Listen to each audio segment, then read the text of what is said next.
नमस्कार, स्वदेश एजेंडा देख रहे हैं आप और मैं हूं आपके साथ राखी। एआई एक ऐसी तकनीक है जिसका इस्तेमाल तेजी से हो रहा है। हाल में चुनाव को लेकर इसकी तैयारी जोर शोर से राजनीतिक दल कर रहे हैं, लेकिन चुनाव में एआई की भागीदारी कितनी अहम होगी, क्या इसके कोई दुष्परिणाम हो सकते हैं और ये चुनावों को कितना प्रभावित करेगा, ये एक बड़ा सवाल है। 2014 के चुनाव में भाजपा सोशल मीडिया के माध्यम से चुनाव में काफी बढ़त बना चुकी थी। एक स्ट्रॉन्ग टीम के जरिए भाजपा ने मोदी का कैंपेन शुरू किया और यूपीए के सभी घटक दलों को पीछे छोड़ दिया। इसके बाद चुनाव दर चुनाव सभी दलों ने आईटी सेल के माध्यम से खबरों को जन जन तक पहुंचाने का काम किया। गांव-गांव तक अब लगभग हर हाथ में स्मार्टफोन है। आम आदमी पार्टी के भी दिल्ली चुनावों में आईटी सेल के जरिए रणनीति बनाई गई। अब लगभग सभी दलों के आईटी सेल काम कर रहे हैं, जो सस्ता प्रचार तंत्र है। आज हर सूचना फेसबुक, व्हाट्सएप, इंस्टा, यूट्यूब के माध्यम से लोगों तक पहुंच रही है। एआई के इस्तेमाल से अब डीप फेक खबरों के माध्यम का इस्तेमाल होगा, जो आगामी चुनावों में एक चुनौती बनकर उभर रहा है और इससे पार पाना कितनी बड़ी चुनौती होगी, इसी पर करेंगे चर्चा। उससे पहले देखिए ये रिपोर्ट। एआई की प्रगति ने जनता और नीति निर्माताओं की ओर से बहुत सारी सामान्य चिंताएं पैदा की हैं, लेकिन चुनाव के क्षेत्र में एआई के प्रभाव की अपेक्षाकृत कम गहन जांच की गई है, क्योंकि जोखिम बहुत ज्यादा है। दरअसल एआई कई वर्षों से गैर मौजूद लोगों की फोटो गुणवत्ता वाली डीप फेक प्रोफाइल तस्वीरों को संश्लेषित करने में सक्षम है। ये तकनीक इतनी आगे बढ़ी है जहाँ उपयोगकर्ता एक साधारण टेक्स्ट प्रॉम्प्ट के साथ लगभग किसी भी चीज की जीवंत छवियां बना सकते हैं। बड़ी संख्या में लोग अब बहुत कम या बिना लागत के कुछ ही सेकंड में स्क्रैच से विश्वसनीय चित्र बना सकते हैं।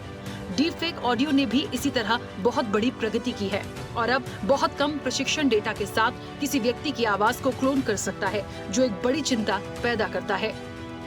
चुनाव विशेष रूप से एआई संचालित गलत सूचनाओं के प्रति संवेदनशील होते हैं। जनरेटिव एआई उपकरण सबसे प्रभावी होते हैं जब वे ऐसी सामग्री तैयार करते हैं जो उनके प्रशिक्षण डेटाबेस में मौजूद सामग्री से कुछ हद तक मिलती जुलती हो।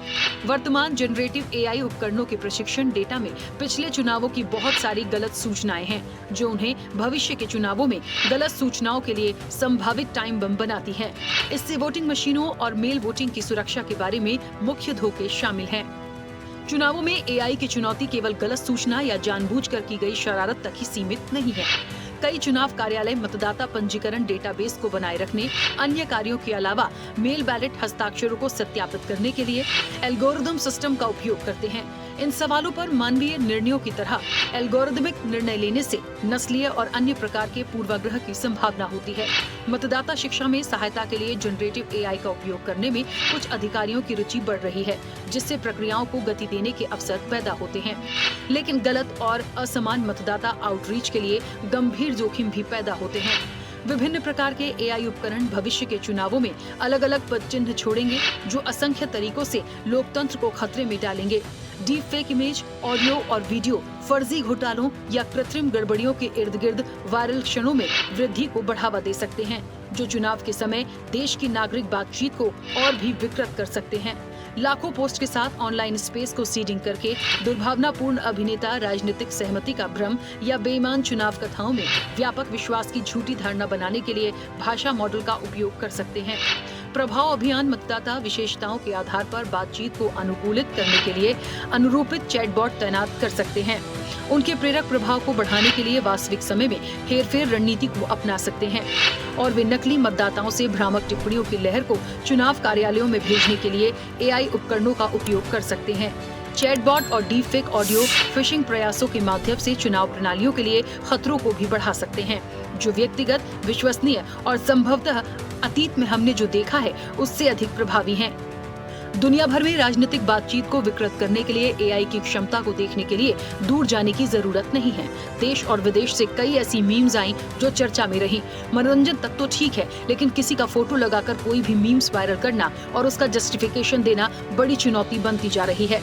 एआई उपकरण बड़े पैमाने पर गलत सूचना अभियानों की प्रेरक शक्ति को भी बढ़ा सकते हैं। प्राप्तकर्ताओं के सूचना वातावरण के साथ झूठ को बेहतर ढंग से मिलाकर और मतदाताओं की नस्लीय, धार्मिक और राजनीतिक पहचान का सामूहिक रूप से शोषण करके इसके लिए सटीक चुनाव जानकारी पर भरोसा करना होगा। उदाहरण के लिए गैबोन के राष्ट्रपति ने 2018 में चिकित्सा सहायता प्राप्त करने के लिए कई महीनों के लिए विदेश यात्रा की। घर पर उनकी लंबी अनुपस्थिति ने भ्रम पैदा किया और षड्यंत्रों को बढ़ावा दिया। जब गैबोन सरकार ने राष्ट्रपति के जीवित होने का प्रमाण देने के लिए एक वीडियो जारी किया तो विरोधियों ने दावा किया कि ये एक डिजिटल जालसाजी थी। भले ही वीडियो प्रमाणिक था, लेकिन वास्तविक नकली बनाने की क्षमता ने दावे को विश्वसनीय बना दिया और भ्रम को बढ़ावा दिया। इसे झूठ का लाभांश के रूप में जाना जाता है। जनरेटिव एआई का मात्र अस्तित्व अविश्वास का माहौल बनाता है और लाभांश नाटकीय रूप से बढ़ सकता है। एआई से लोकतंत्र को होने वाले नुकसान से बचाव के लिए अंतर एजेंसी प्रयास की आवश्यकता होगी। वहीं कार्यकारी शाखा को चुनावों में एआई मुद्दों के शासन का समन्वय करने के लिए एक प्रमुख एजेंसी को नामित करना चाहिए। गलत सूचना के मोर्चे पर साइबर सुरक्षा और अवसंरचना सुरक्षा एजेंसी को चुनाव कार्यालयों को गलत सूचना अभियानों से निपटने में मदद करने के लिए संसाधन बनाने और साझा करने चाहिए, जो चुनाव प्रक्रियाओं को कमजोर करने के लिए डीप फेक टूल और भाषा मॉडल का फायदा उठाते हैं। राजनीतिक अभियानों द्वारा एआई के दुरुपयोग के जोखिम को कम करने के लिए संघीय चुनाव आयोग को ये सुनिश्चित करना चाहिए कि इसकी राजनीतिक विज्ञापन प्रकाशन की आवश्यकताओं में संघीय कानून के तहत वर्तमान में अनुमत ऑनलाइन संचार की पूरी श्रृंखला शामिल हो। इसमें यह सुनिश्चित करना शामिल है कि इसके नियम भुगतान किए गए प्रभावशाली लोगों से राजनीतिक संचार को कवर करते हैं, जो एआई जनरेटेड सामग्री का प्रसार कर सकते हैं। आर्टिफिशियल इंटेलिजेंस तकनीक का धमाल आगामी बिहार विधानसभा चुनाव में भी बखूबी दिखेगा। इसे लेकर लगभग सभी राजनीतिक दल अपनी अपनी तैयारियों में जुटे हैं। अभी से वॉर रूम को विकसित करने की योजना बन रही है। इसमें ये चर्चा भी हो रही है कि दिन प्रतिदिन राजनीतिक पार्टियों के विचारों को एआई के अलग अलग सेक्शन का उपयोग कर कैसे आम लोगों तक पहुंचाया जाए, किस तरह और क्या किया जाए जिससे आम मतदाता का रुझान राजनीतिक दल की तरफ हो जाए। ऐसे में वॉर रूम सुसज्जित किए जा रहे हैं। इनको संभालने के लिए कुछ राजनीतिक दलों ने बेहतर प्रोफेशनल्स की तैनाती की है, वहीं कुछ राजनीतिक दल अपने कार्यकर्ताओं को प्रशिक्षित कर रहे हैं। ऐसे में देखना दिलचस्प होगा कि इस बार के चुनाव में एआई कितना असरदार होगा और अपनी चुनौतियों से कितना पार पा पाएगा। चैनल हेड आरपी श्रीवास्तव के साथ एग्जीक्यूटिव एडिटर राखी वर्मा की रिपोर्ट।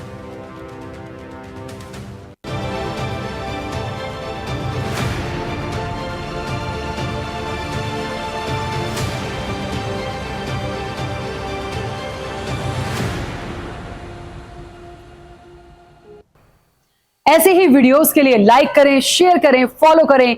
YouTube पर जाकर सब्सक्राइब कर बेल आइकन दबाना ना भूलें और ताजा अपडेट्स के लिए swedeshlive.com पर जरूर जाएं।